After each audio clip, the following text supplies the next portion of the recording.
নমস্কার, আশা করি সকলে ভালো আছেন। আমার চ্যানেল সুনন্দিতার রান্নাঘরে সকলকে স্বাগত। আজ পুরনো দিনের একটা রেসিপি আপনাদের সঙ্গে শেয়ার করব। কাটোয়ার ডাঁটা আর বিভিন্ন সবজি দিয়ে কাটোয়ার ডাঁটা চচ্চড়ি। রেসিপিটা সম্পূর্ণ দেখার অনুরোধ রইল।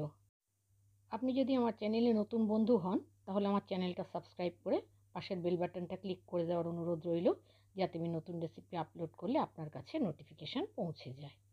তাহলে শুরু করছি আমার আজকের রেসিপি কাটোয়ার ডাঁটা চচ্চড়ি।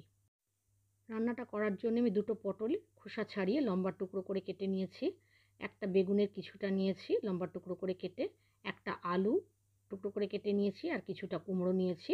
কুমড়োটা অন্য সবজির চেয়ে একটু বেশি নিয়েছি। আর কাটোয়ার ডাঁটা আর তার সাথে কিছুটা পাতা নিয়েছি। কাটোয়ার ডাঁটার গায়ের আঁশ ছাড়িয়ে আমি লম্বা টুকরো করে কেটে নিয়েছি। আমি একটু সরু ডাঁটাই ব্যবহার করেছি, তবু গোড়ার দিকের ডাঁটাগুলো একটু চিড়ে নিতে হবে, আর মোটা ডাঁটা ব্যবহার করলে সেটা দু টুকরো করে নিতে হবে।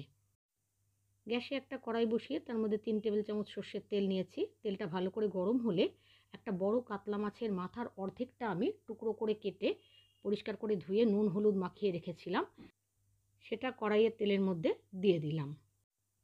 মাথাটাকে আমি দুপিঠ উল্টে পাল্টে ভালোভাবে ভেজে নেব।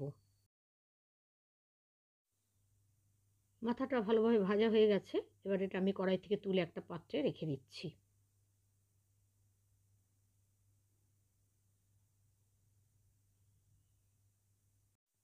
তারপর কড়াইয়ের তেলে ফোড়ন দিয়েছি একটা শুকনো লঙ্কা চিড়ে, একটা তেজপাতাকে ছিঁড়ে, আর হাফ চা চামচ 5 ফোড়ন। ফোড়নটাকে কয়েক সেকেন্ড ভেজে নিয়েছি।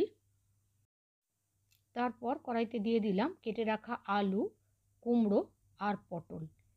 বেগুনটা আমি একটু পরে দেব।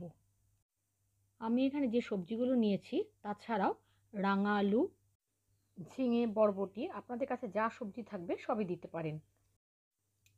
সবজিগুলো একটু নাড়াচাড়া করে নিয়ে 1/4 টিস্পুন হলুদ গুঁড়ো দিয়ে দিলাম। লবণটা আমি এখন দেবো না, লবণটা পরে দেব।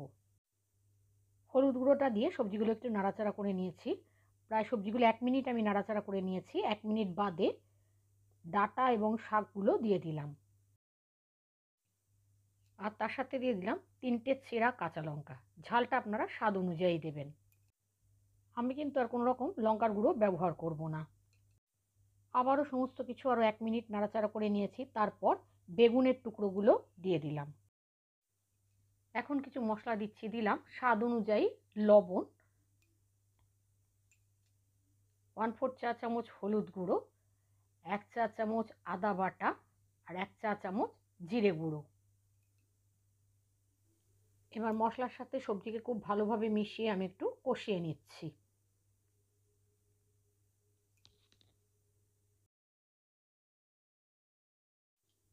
দু মিনিট মশলার সাথে সবজিকে আমি কষিয়ে নিয়েছি। তারপর আমি ঢাকা দিয়ে দিচ্ছি।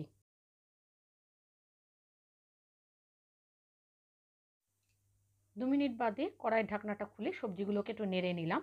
সবজিগুলোর থেকে কিন্তু খুব একটা জল বেরোয়নি, সেজন্য এখানে অল্প জল দিতে হবে সবজিগুলো সেদ্ধ করার জন্য। অল্প একটু জল দিয়ে সবজিগুলোর সাথে জলটাকে একটু মিশিয়ে নিলাম। জলটা যখন ফুটে উঠেছে তখন ভেজে রাখা মাছের মাথাগুলো আমি কড়াইতে দিয়ে দিলাম। মাছের মাথাগুলোকে একটু নেড়েচেড়ে মিশিয়ে নিয়ে আবার আমি কড়াইটাকে ঢাকা দিয়ে দিলাম। মিডিয়াম টু হাই ফ্লেমে আমি 7 মিনিট ঢাকা দিয়ে রেখেছি কড়াইটা। 7 মিনিট বাদে ঢাকনাটা খুলে এবার আমি সমস্ত কিছু নাড়াচাড়া করে নিলাম। সমস্ত সবজি কিন্তু আমার সেদ্ধ হয়ে গেছে, আর জলটাও শুকিয়ে এসছে। সবজিটা একটু মাখা মাখা হবে, যেহেতু বেগুন দেওয়া হয়েছে তাই সবজিটা একটু মাখা মাখা হবে। এই সময় কিন্তু লবণটাও চেক করে নিতে হবে। সব শেষে দিয়ে দিলাম 1 চামচ চিনি।